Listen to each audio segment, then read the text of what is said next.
Hey everyone, this is a review of the Milwaukee M18 Fuel Oscillating Multi-Tool. It is model number 2836-20. This is a huge upgrade over their older M18 brushed version. So we're going to compare these two, put them side by side and look at what they've updated on this one, features I like about it and what I don't like. So here's the new brushless fuel version alongside the old brushed version. So that's the first upgrade. They put a brushless motor in this one. You're going to get better runtime out of it. And the other big upgrade is lowering vibration on these. So with the head on this one, there's a big difference here. If you look at these, this one is attached to the plastic here, which is attached to the whole body, which you hold. This one back here floats. So you can see it moves a little bit within that. So this housing is just up around to protect it, and it's kind of isolated for vibration in this body here, so you don't feel nearly as much vibration in the handle.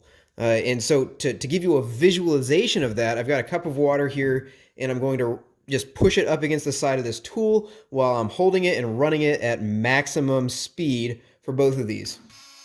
And you can see that the older one has a lot more vibration, especially up at the head of it, than this new one does. And there's barely any ripple in the water for the fuel version, and you can definitely see all of that vibration for the older brushed version. And that makes a huge difference when you're using the tool for not getting fatigued, tired, also for accuracy. It's just all over great that it has so much lower vibration all over the tool, not just in one spot. It's not just optimized for one handhold, because with oscillating multi-tools, you hold them in a bunch of different positions depending on how you're making the cut. So it's really important that they didn't just target one spot and say, all right, we got the vibration down here, but it's really high back here. They got it over the whole tool, very low vibration. Another improvement, this goes from 10 to 20,000 oscillations per minute versus the 11 to 18 of the old one. Plus, in addition to that, they've increased the arc that the tool swings at. So this does 4.2 degrees, which is, I mean, most other oscillating multi-tools are around 3 degrees oscillation. So this is significantly more travel at the same speed. So you're going to be cutting a lot faster. So I did some head-to-head cuts. I did some nail-embedded wood with this versus the old one, and I did some oak. This is roughly a 1.5 by 1.5 inch square board that I cut through. I've done some metal cutting with this as well, and I've done some more precision cuts in plywood, and it did awesome for all of them. So I've definitely been really impressed with the performance of this tool for everything I've used it for. Blade changes are really easy with this. It's toolless. You just pull up on this lever, and then make sure you've got clearance here with your screw. Attach your blade. It is not Starlock, but pretty much any universal blade will fit here. One nice touch they have is there are magnets here, so it kind of just clicks the blade into place. You can put it whatever angle you want here. And then you tighten this down by hand. You don't need to use a screwdriver. Just get it snug and close that lever, and it's on there really well.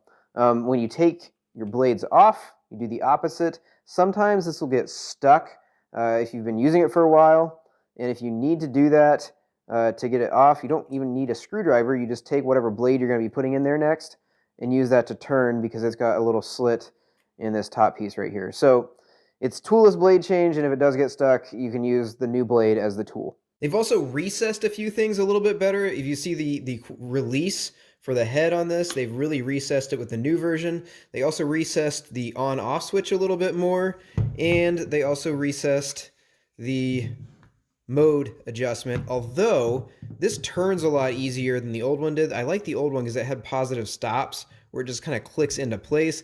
This one, I actually think I've bumped it more often than this one. Even though it's recessed a little bit more, it turns a lot easier, which I don't like. Another big improvement they made is they took the vents in the old one, which I always put my hands over because they're right where you want to hold it up close to have a lot of control, and they moved them to one line right here and then back here on the handle. So you still can cover it up if you hold it back here.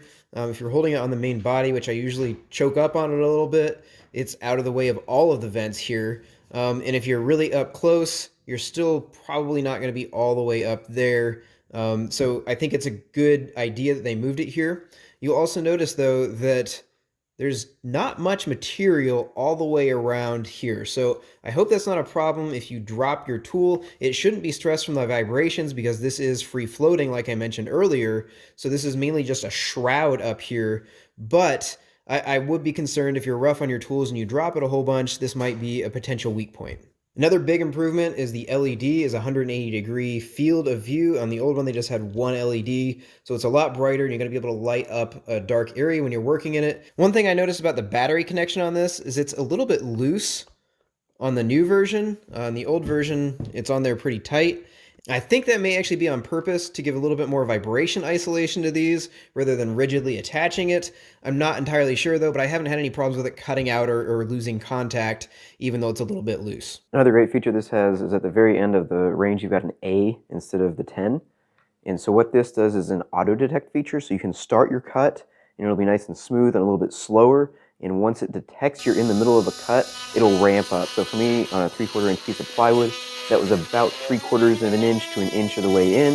It really started kicking into high gear. So you can also buy a depth stop attachment and a vacuum attachment for these. They're $25 to $30 each, which I think is a little bit pricey for what they are. But they just snap in like this one. I do not like that this one has a separate nut here. It's not a captive nut. I feel like I'm going to lose that.